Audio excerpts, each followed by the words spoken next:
வணக்கம். செல்வகுமாரின் அதிகாலை வானிலை ஆய்வறிக்கை. அதிகாரப்பூர்வ வானிலை அறிக்கைக்கு இந்திய வானிலை ஆராய்ச்சித்துறை அறிக்கையை பார்க்கவும். 2024 டிசம்பர் 20 வெள்ளிக்கிழமை அதிகாலை நிலவரப்பதிவு. வானிலை அமைப்பு: வங்கக்கடலில் 2 நாளாக டெல்டா மற்றும் வடகடலோர மாவட்டங்களுக்கு கிழக்கே சுமார் 260 கிலோமீட்டர் தொலைவில் 230 300 கிலோமீட்டர் இடைப்பட்ட தொலைவில் அங்குமிங்கும் நகர்ந்து ஜிக்ஜாக் போட்டுக்கொண்டே இருந்த அந்த நிகழ்வு எதிர்பார்த்தபடி 20ஆம் தேதி சென்னைக்கு நேர் கிழக்கே வந்தடைந்தது. தற்பொழுது சென்னைக்கு நேர் கிழக்கே சுமார் 260 கிலோமீட்டர் தொலைவில் நிலை கொண்டிருக்கிறது.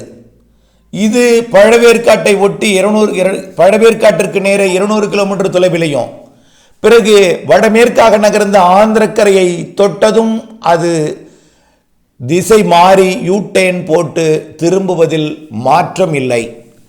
நாம் தொடர்ந்து கடந்த 15 தினங்கள் அறிக்கையிலேயே நிகழ்வு நாளில் 1, நிகழ்வு நாளில் 2 என்று சொல்லிக் கொண்டிருக்கும் பொழுதே நாளில் 2 நிகழ்வு ஆட்டம் போட்டு ஆந்திரா வரை சென்று இறுதியில் டெல்டா மாவட்டங்களுக்கோ அல்லது ராமநாதபுரம் புதுக்கோட்டை மாவட்டத்திற்கோ வட இலங்கை பாக்ஜல சிந்தியா இடைப்பட்ட பகுதியை நோக்கி திரும்பும் என்று அறிவித்தபடியே திரும்பிக் கொண்டிருக்கிறது.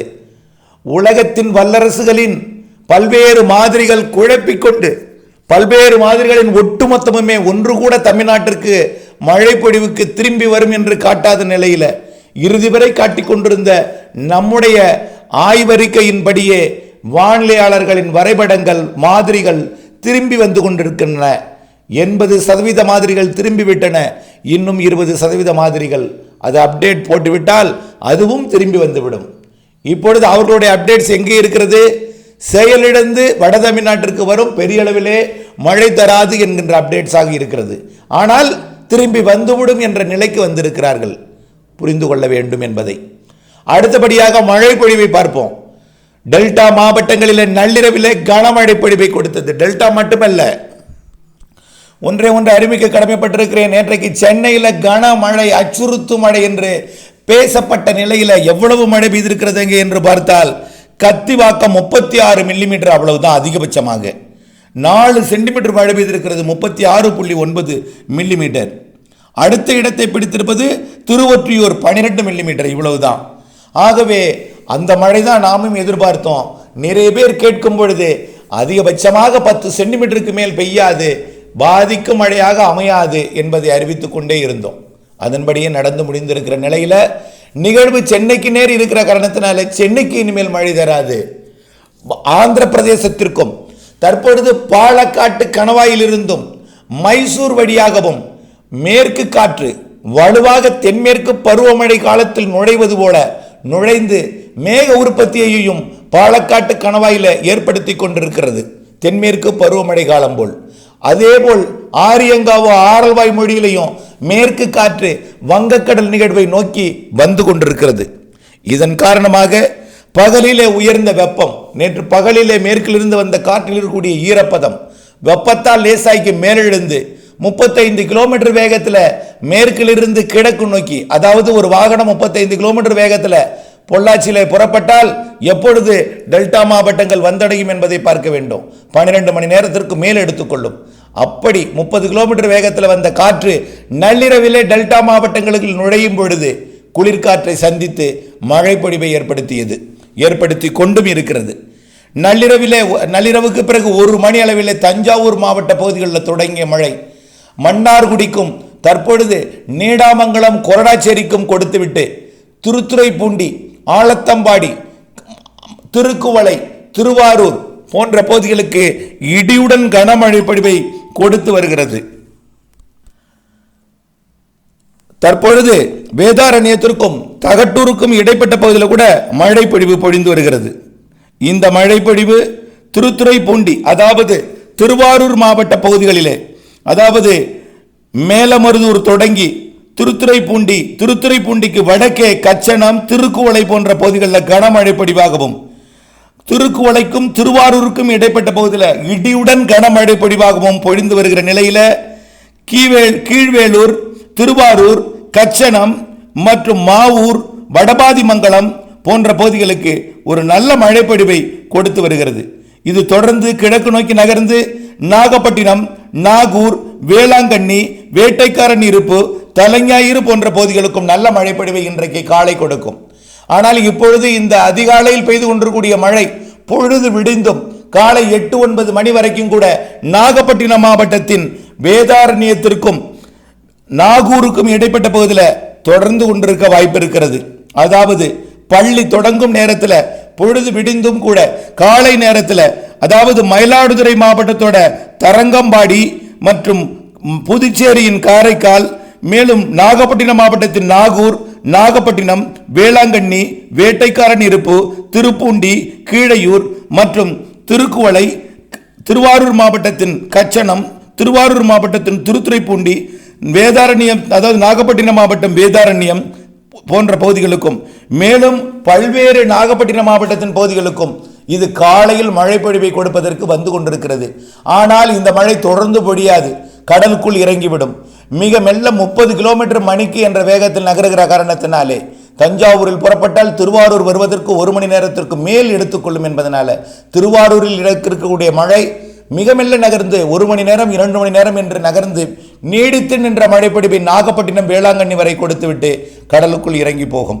இப்படிப்பட்ட மழை இன்றைக்கு பகலிலே மேலும் பல மாவட்டங்களில், நேற்று இரவு இங்கு மட்டுமல்ல நாமக்கல் மாவட்டத்திலும் மழை, பெரம்பலூர் மாவட்டம் பெரம்பலூரிலும் நள்ளிரவில் ஒரு மழைப்பொழிவை கொடுத்திருக்கும். மேலும் பார்த்தீங்கன்னா திருச்செங்கோடு, அதாவது நாமக்கல் மாவட்டம் திருச்செங்கோடு மற்றும் பரமத்தி வேலூருக்கும் இடைப்பட்ட பகுதியிலையும் ஒரு மழைப்பொழிவை கொடுத்திருக்கும், நல்ல மழைப்பொழிவை. அது மட்டுமல்ல, மதுரை மாவட்டம் மேலூர் மற்றும் சிவகங்கை மாவட்ட சிவகங்கைக்கு இடைப்பட்ட பகுதியிலையும் ஒரு நல்ல மழைப்பொழிவையும், மணப்பாறைக்கு தெற்கே ஒரு மழைப்பொழிவையும் கொடுத்திருக்கும். அதற்கு பிறகு வந்ததுதான் மன்னார்குடி, திருவாரூர் மாவட்ட பகுதிகளெல்லாம். இப்பொழுது அந்த மழைப்பொழிவை தொடர்ந்தாலும் காலை வரை தொடர்ந்து, ஆனால் ஒரு 8-9 மணிக்குள் இந்த மழைப்பொழிவு நாகப்பட்டினம் மாவட்டத்தில் பொழிந்து விலகிவிடும்.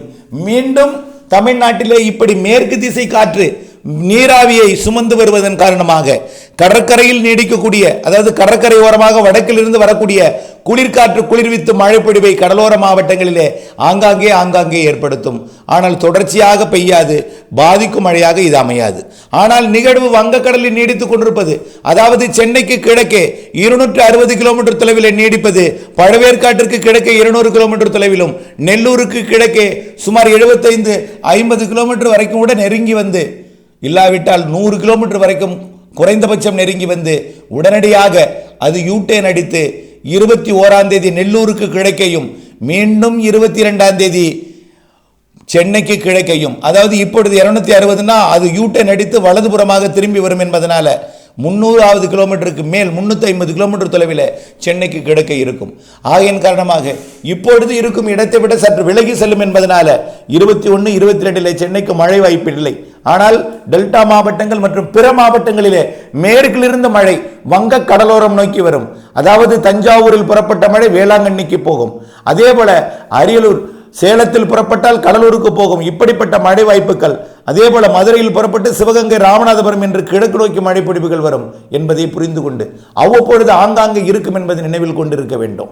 அதே போல இந்த நிகழ்வு 22ஆம் தேதி சென்னைக்கு கிழக்கே வந்து 23ஆம் தேதி இலங்கைக்கு வடக்கே, டெல்டாவிற்கு கிழக்கே, தமிழ்நாட்டின் டெல்டா மாவட்டங்களுக்கு மிக நெருக்கமாக வைந்து மீண்டும் 23ஆம் தேதியிலிருந்து சென்னை உள்ளிட்ட வடகடலோர மாவட்டங்களுக்கும் டெல்டா மாவட்டங்களுக்கும் மழை பொழிவை 23ஆம் தேதியிலிருந்து தொடக்கும்.